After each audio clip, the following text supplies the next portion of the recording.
Geliefde kind van God, ek deel vandag met jou 'n skokkende, skrikwekkende gebeurtenis. God self het 2 lidmate van die kerk doodgemaak. Nou, as mens aan die begin van Handelinge lees, dan word jy getref deur die positiewe klanke van oorwinning, liefde en getuienis in die eerste gemeente. Daar's blydskap, eenvoud en groei. En as ons by Handelinge 4 kom, dan lees ons van die geweldige toewyding en onderlinge liefde in die gemeente, soveel so dat mense hulle besittings verkoop het en die geld met die gemeente gedeel het met mekaar. Maar dan skielik, in Handelinge 5, die hartseer en skrikwekkende gebeure rondom Ananias en Safira. 'n Man met die naam Ananias het saam met sy vrou Safira 'n stuk grond verkoop. Maar hy het met sy vrou se medewete van die geld vir homself teruggehou en net 'n gedeelte gebring en aan die voete van die apostels neergelê. Petrus het toe gesê: Ananias, waarom het Satan jou hart vervul, sodat jy vir die Heilige Gees gelieg en vir jouself van die geld vir die grond teruggehou het?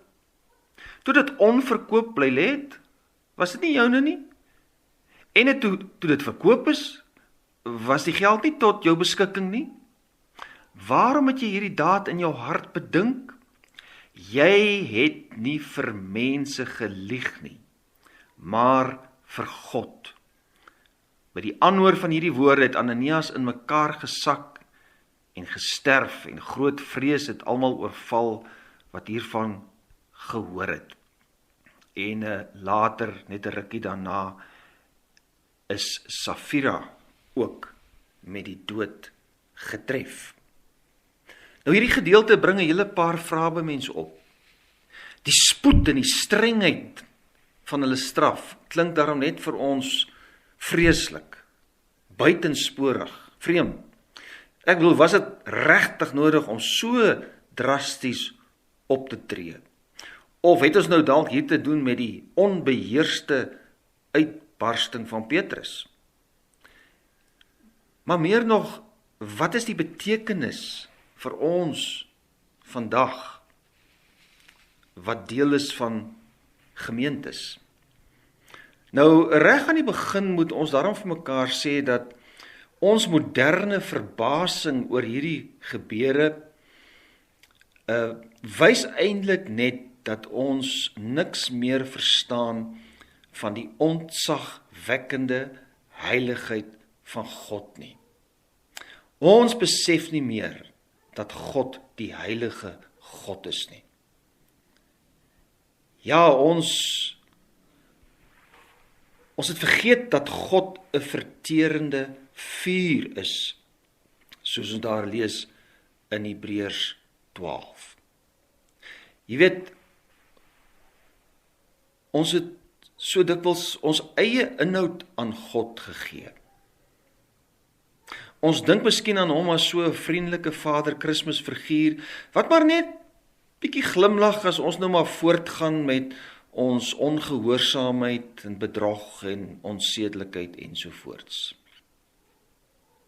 So kom ons dink 'n bietjie mooi. Hoe moet ons hierdie 2 mense, en onthou lidmate, se skokkende straf verstaan? Wel, om 'n begrip te kry vir die straf, sal ons eers die aard van hulle sonde moet probeer verstaan.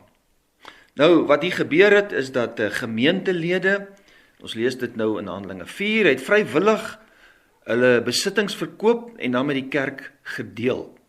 Maar baie belangrik, ons moet onthou, daar was geen verpligte kollektivisme in die vroeë kerk nie. So, dit was absoluut vrywillig as jy jou besittings sou wou deel en hoeveel jy sou wou deel. So, hulle sonde het niks te maak met die weiering om afstand te doen van persoonlike besit nie. Hulle hoef dit nie te gedoen het nie. Dit was ook dis nie 'n geval van gierigheid op sigself nie.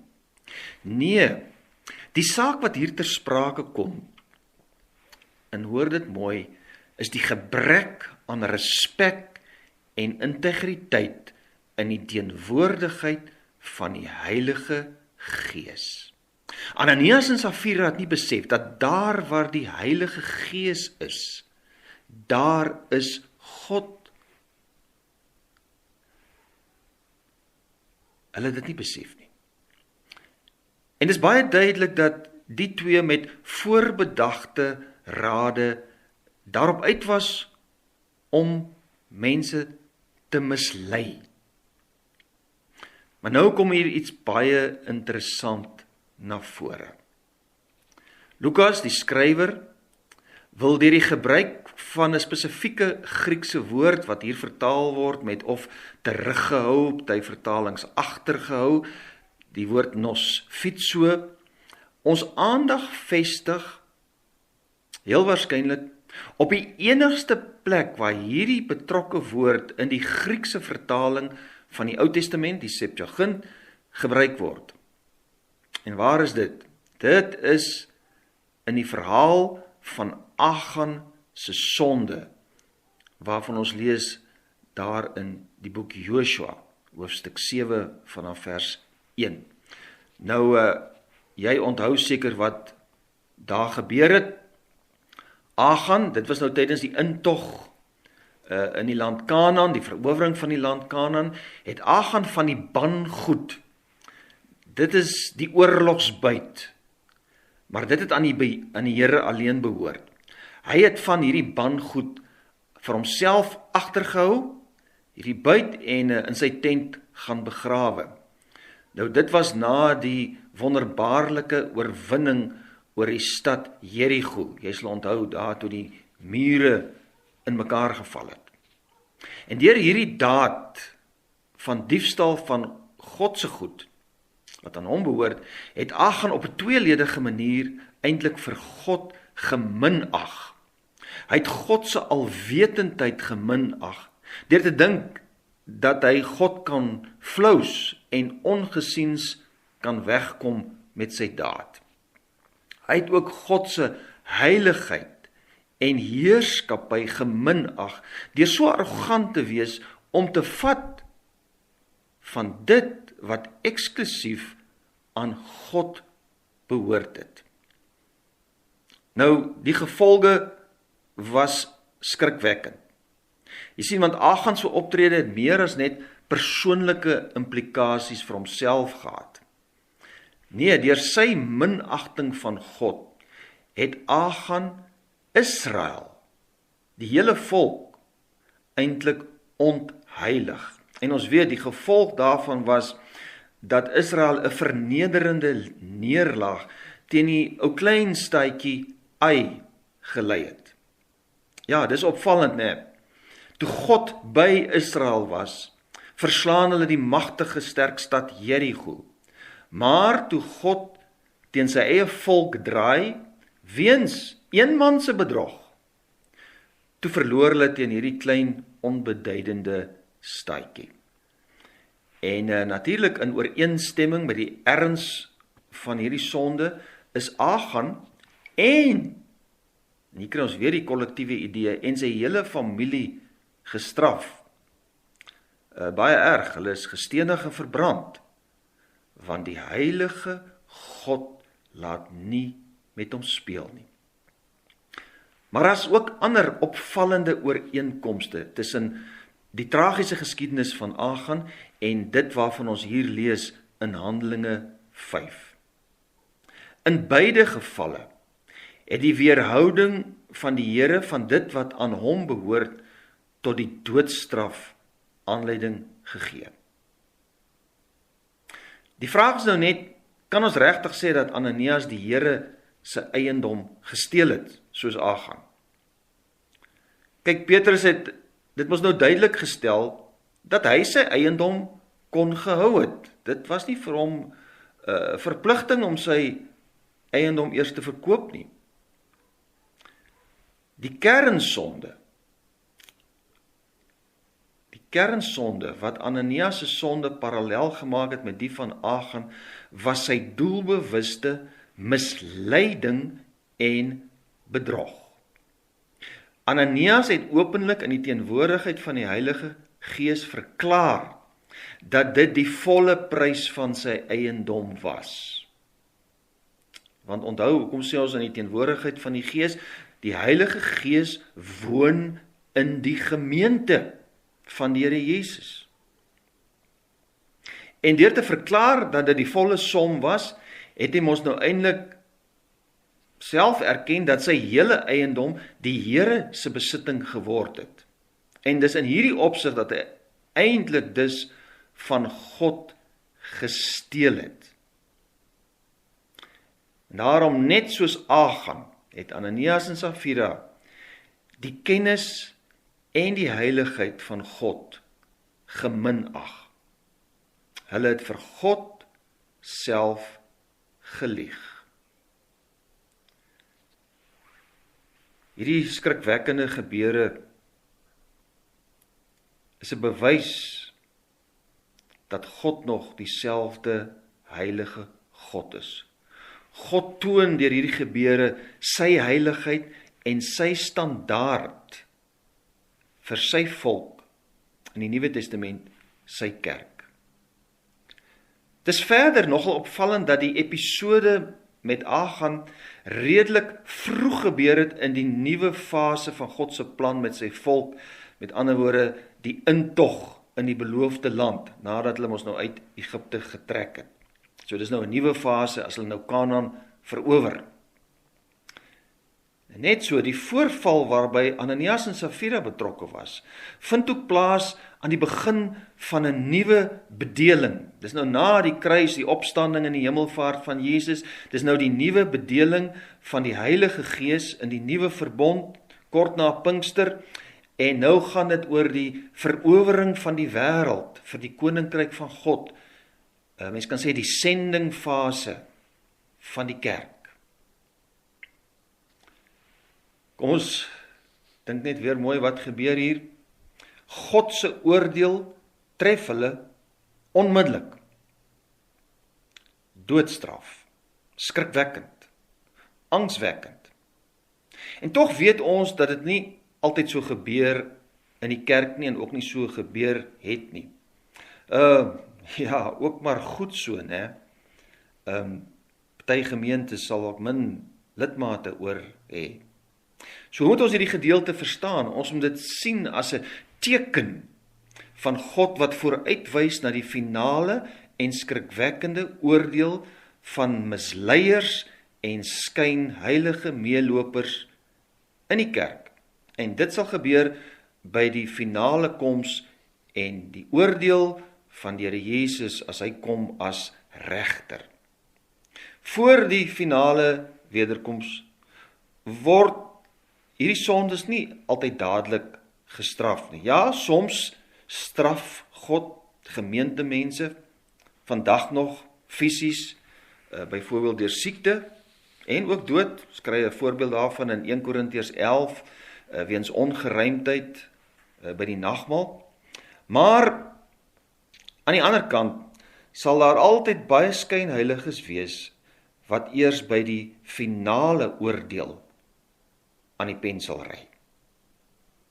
So kom ons som dit op. Wat is die betekenis vir my en vir jou, vir ons gemeente, jou gemeente vandag?